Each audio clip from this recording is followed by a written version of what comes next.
Hello friends, welcome back to my channel Learning Curve. This is Shivangi Bhadoria and today we proceed our discussion on phases of compiler. So let's start. We have already understood about this hierarchical structure of compiler. Also we have completed 5 phases of compiler in my previous lectures. Now in this lecture we will discuss about final phase of compiler, which is target code generator or code generation. So let's start. Now we shall understand the basic purpose of code generation and code generator. See guys, till now we have understood that compiler converts any high level language to its corresponding low level language, लेकिन compiler कभी भी direct conversion नहीं करता. वो सबसे पहले उस high level को एक असेंबली लैंग्वेज में कन्वर्ट करता है. देन वो असेंबली लैंग्वेज किसी भी लो लेवल लैंग्वेज में कन्वर्ट की जाती है with the help of assembler. So basic purpose क्या होता है कि हमारे उस कोड को एक ऐसे फॉर्म में कन्वर्ट करना जिसको हमारा मशीन, हमारा सिस्टम अच्छे से समझ सके. और हम जानते हैं कि हमारा सिस्टम 0 और 1 यानी कि बाइनरी लैंग्वेज के अलावा कोई दूसरी लैंग्वेज नहीं समझता. Till now we have understood that how any statement converts into a set of tokens by lexical analyzer. फिर वो लेक्सिकल एनालाइजर जो सेट ऑफ टोकन्स को कन्वर्ट करता है उसको सिंटेक्स एनालाइजर एक सिंटेक्स ट्री में कन्वर्ट करता है. देन सिमेंटिक एनालाइजर उस पर टाइप चेकिंग परफॉर्म करता है. After that intermediate code generator उसका 3 एड्रेस कोड को जनरेट करता है. फिर कोड ऑप्टिमाइजेशन उसको एक ऑप्टिमाइज कोड में कन्वर्ट करता है. After that this last phase of compiler code generation, ये क्या करता है, उस intermediate representation of source code को एक ऐसे फॉर्म में कन्वर्ट करता है जिसको हमारा मशीन अच्छे से समझ सके. किस फॉर्म में समझता है वो? मशीन कोड 0 और 1. So code generation is the process by which a compilers code generator converts some intermediate representation of source code into a form like machine code that can be easily executed by a machine. और ये क्या करता है, किसी भी 3 address statement का एक target code को प्रोड्यूस करता है और फिर उस वैल्यू को रजिस्टर्स के अंदर होल्ड करके रखता है. So code generator is use to produce the target code for 3 address statements. It uses registers to store the operands of the 3 address statement and it is basically writes for assembler, क्योंकि assembler ही क्या करता है, उसको assembly language में convert करता है किसी भी लो लेवल लैंग्वेज में कन्वर्ट करने से पहले. So code generation also known as target code generator. It says the target code is less generated. So these codes are generally relocatable machine code और assembly code. Relocatable machine code यानी कि कोई भी object file जो हम linker या फिर loader के लिए हम यूज़ करते हैं. और code generation is expected to generate the correct code because this is the basic purpose of any code generation phase. Here is an optimized code generated by 3 address code. अब हमें इस optimise code से क्या करना है, एक assembly code generate करना है. तो सबसे पहले हम इसमें एसोशिएटिविटी और प्रेसिडेंस को के रूल्स को फॉलो करेंगे. तो अर्थमेटिक ऑपरेटर्स की जो एसोशिएटिविटी होती है वो लेफ्ट टू राइट होती है. तो सबसे पहले हम पहला स्टेटमेंट देखेंगे, T1 equals to rate star int to float 10. तो सबसे पहले क्या है, यहाँ पे आइडेंटिफायर रेट है.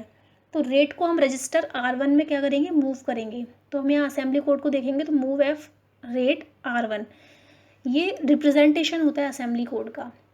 तो सबसे पहले हमने R1 रजिस्टर के अंदर रेट की वैल्यू मूव की. आफ्टर दैट मल्टीप्लिकेशन ऑपरेटर है.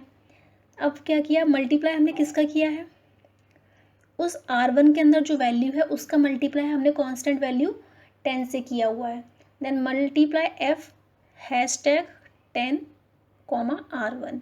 यहाँ पे हैशटैग क्यों यूज़ किया है, क्योंकि 10 इज़ अ कांस्टेंट वैल्यू. तो कांस्टेंट वैल्यू के रिप्रेजेंटेशन के लिए हम यहाँ पे हैशटैग यूज़ करते हैं. नाउ अब स्टेटमेंट सेकंड कंसिडर करेंगे, total equals to count plus T1. अब काउंट की वैल्यू को, काउंट आइडेंटिफायर की वैल्यू को R2 रजिस्टर के अंदर मूव करेंगे. फिर यहाँ पे क्या हो रहा है, काउंट का और T1 का एडिशन हो रहा है और T1 की वैल्यू R1 रजिस्टर के अंदर ऑलरेडी स्टोर्ड है. तो यहाँ पे एडिशन जो होगा वो R2 और R1 का होगा. फिर R1 R2 के एडिशन के बाद इनका जो रिजल्ट होगा उसको हम R1 रजिस्टर के अंदर मूव कर देंगे। R1 के अंदर मूव करने के बाद उसका फाइनल रिजल्ट जो है वो किसके अंदर स्टोर था, आइडेंटिफायर टोटल के अंदर। सो इस तरीके से हम किसी भी ऑप्टिमाइज कोड को उसके करस्पॉन्डिंग असेंबली कोड में कन्वर्ट कर सकते हैं। Here R1 and R2 are registers and hashtag is use to represent integer और नंबर और any constant value. So there are certain tasks which are followed by code generation phase. It may include instruction selection, instruction scheduling, register allocation and then debug data. So instruction selection में क्या करते हैं हम, कौन सा instruction हमें use करना है कन्वर्जन के लिए, तो वो हम इस टास्क की हेल्प से हम करते हैं. देन इंस्ट्रक्शन शेड्यूलिंग, कि किस ऑर्डर में हमें अपने इंस्ट्रक्शन को एज एन इनपुट प्रोवाइड करना है कोड जनरेटर को. Then register allocation, allocation of variables to processor registers, register में हम कैसे ऑपरेंड की वैल्यू को मूव करते हैं, अलोकेट करते हैं उसकी वैल्यू को. Debug data, generation if required so that data can be debugged. At the time of generation कोई अगर एरर आ रही है तो उस एरर को हम उसी टाइम पे हम क्या कर सकते हैं, एरर को रिमूव कर सकते हैं, फिक्स कर सकते हैं. सो यहाँ पे एक एग्जांपल है a + b * c. तो यहाँ पे ए बी सी क्या है, ऑपरेंड्स है. ए बी सी की वैल्यूज़ को हमने करस्पॉन्डिंग रजिस्टर्स में अलोकेट किया है. ए की वैल्यू R1 में, बी की R2 में, सी की R3 में. As per the rules of associativity and precedence, multiplication has higher precedence than addition. Multiplication की प्रेसिडेंस ज़्यादा होती है एडिशन से. सबसे पहले मल्टीप्लाई सॉल्व करेंगे. सो मल्टीप्लाई किसका हो रहा है, बी एंड सी का, और बी सी की वैल्यू किसके अंदर स्टोर है, R1 and R2 and R3 के अंदर. तो मल्टीप्लाई सबसे पहले होगा R2 एंड R3 का. आफ्टर दैट उनका रिजल्ट हमने R2 में स्टोर किया है. फिर एडिशन करेंगे हम किसका, ए का एडिशन हो रहा है B * C से. B * C की वैल्यू किसके अंदर स्टोर है, R2 के अंदर. और एडिशन R1 की वैल्यू R1 के अंदर क्या स्टोर है, ए. तो यहाँ पे एडिशन किसका हो जाएगा, R1 + R2 का. फिर इनका जो रिजल्ट है उसको हमने R1 के अंदर स्टोर किया. फिर फाइनली R1 की वैल्यू को हमने X वेरिएबल के अंदर मूव कर दिया. So this is a general representation of assembly code which is generated by this intermediate code a + b * c. See guys, designing of any code generator should be done in such a way so that it can be easily implemented, tested and maintained.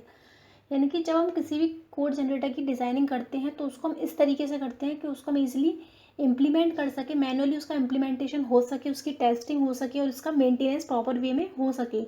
But still there are certain issues that are arises during its designing.